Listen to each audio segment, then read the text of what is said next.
Hey, it's W5HRO. I have this TR switch all installed, and I had some of the skinny cables on here with BNC and some of the adapters and stuff. And I just made these RG8U cables tonight for it to beef it up.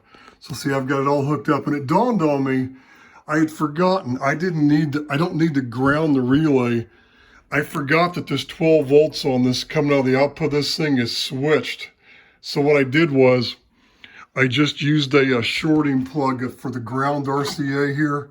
I'm using a shorting plug to bypass it just so it's grounded all the time. I'm just turning the 12 volts on and off.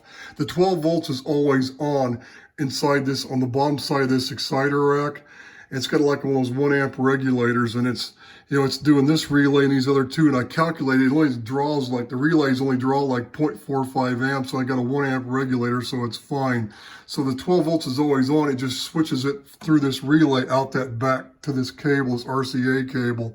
So I'd realized I didn't have to have this, both these, but that's good. If I ever have an issue and I need to change this thing, you know, in a different way, well then I've got the other jack. I can switch it if I can always ground the relay coil instead of just turning the 12 volts on and off. So this is what I got now. The relay coil is always grounded on the one end.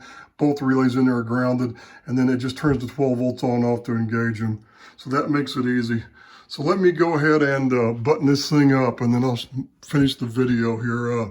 See, here's the one going out the back. And what I did was, I took off these old, let me get these ones I'd made 30 years ago. See, with the skinny RG58. This was RG58A with a stranded center conductor, so it's heavier.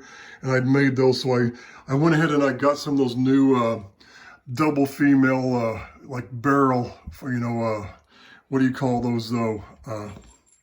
What do you call those, not flange mounts, bulkhead mounts, but they got dual female on each end. It's like a barrel connector, but it's for a bulkhead.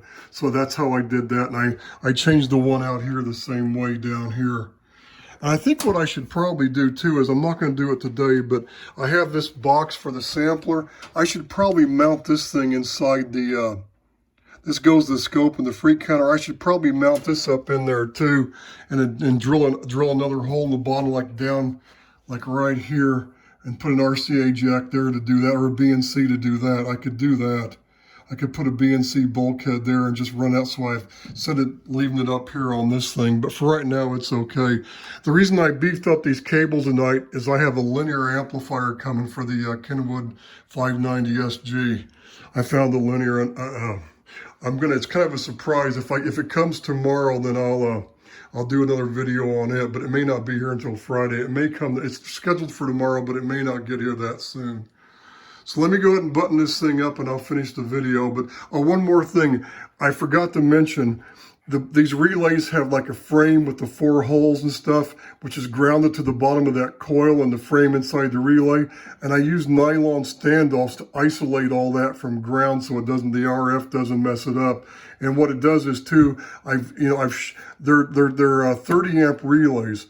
And what I've done is I've doubled up on the terminals. I don't know if you saw when I had that thing apart when I did that first video, but it's going across both terminals. So I've got like 60 amps on each side.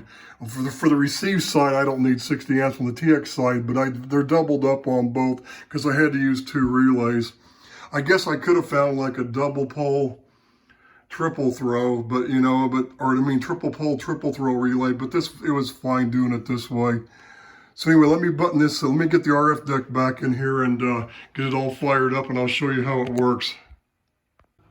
Hey, I'm back. Okay, I took my shower, did all that after I cleaned up the shack here, and let me show you.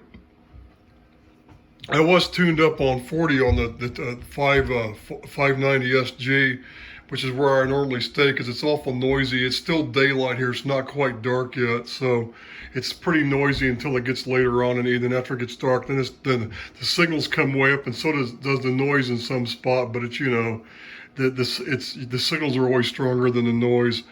But here, now see, if I hit this, remember this is my spot button for the exciter. See what happens?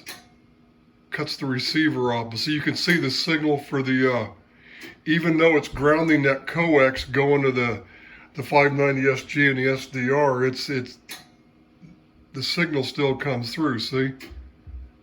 So, and then if I want to transmit here on the big transmitter, I just do this. Well, let me turn the power plate switch on. There. Boy, it really comes up on the spectrum display, doesn't it? But there it is. So my TR switch is working great. And works fantastic. I've also now, because the way I got everything hooked up, the way that thing's working, and now my sample out, that sampler will work here on the 590 SG too. Look, now if I hit the D104 here at a PTT, and I found out my frequency counter, this thing's old, but it's accurate. Look where I'm sitting, 3880. Look what happens when I transmit on the SG.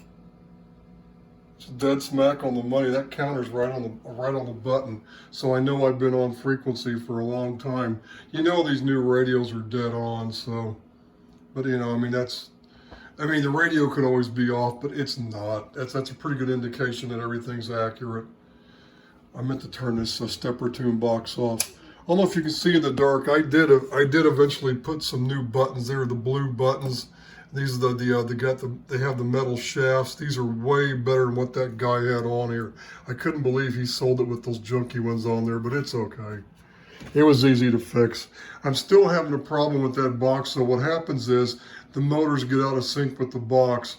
And I think what happens is when you go to like fine tune a thing, you're hitting the buttons like push, push, push real fast to kind of fine tune it in once you get it close. I think what happens is the motors go past. I think there's a lot of ringing going on that long 150 feet of cable. And by the time it gets to the motors, it's probably bouncing. So I need to debounce the thing. It's possible too. I think he had, when I put these switches in here, I think I ohmed it out, and I think I saw like 39K or 390K resistors. I think he's using pull-ups, and maybe when you hit the buttons, it grounds them, you know. And that's it might need some debouncing caps across the switches to ground too. I don't know. It may need it in both places, but I'll work on that this spring. But the box is working. It just gets out of sync, and I have to go out there and I have to pull the lid off that remote tuner, and I have to get in there and I have to adjust the coil and the cap back in the right spot. I don't have to realign everything with the box. I just can physically turn it and put it back into place. What I do is I set these both at 0 on the box, and I know exactly where to put them inside the box. So that's what I have to do when they get, because it takes a while. It takes a few weeks before they get completely out of sync where I've got to do it again. But they keep moving on me. But like I said, I think I know what that problem is. But I'm so glad I got that TR switch working. Now I have an amplifier. I think if it's not here tomorrow, it'll be here Friday. I'll hook it up and I'll do another video. But this thing's coming to life. I'm getting my station all set up here. Now I got automatic TR switch, and I got the hefty cables to handle the linear. Cause see, I can run the linear right through that coax going through the transmitter to that TR relay and out to the antenna, so it's perfect. Now I don't have to sit around, because what I was doing was every so often I'd forget to hit that switch on that manual antenna switch box, and I'd look over, like I said, the screen current would not peg, but it'd be like 60 mils, like, whoa, wait a minute, and I'd reach over and I'd hit that switch because I would forget about it once in a while. Now it's all hands-free. So that's all for now. This is W5HRO 73s.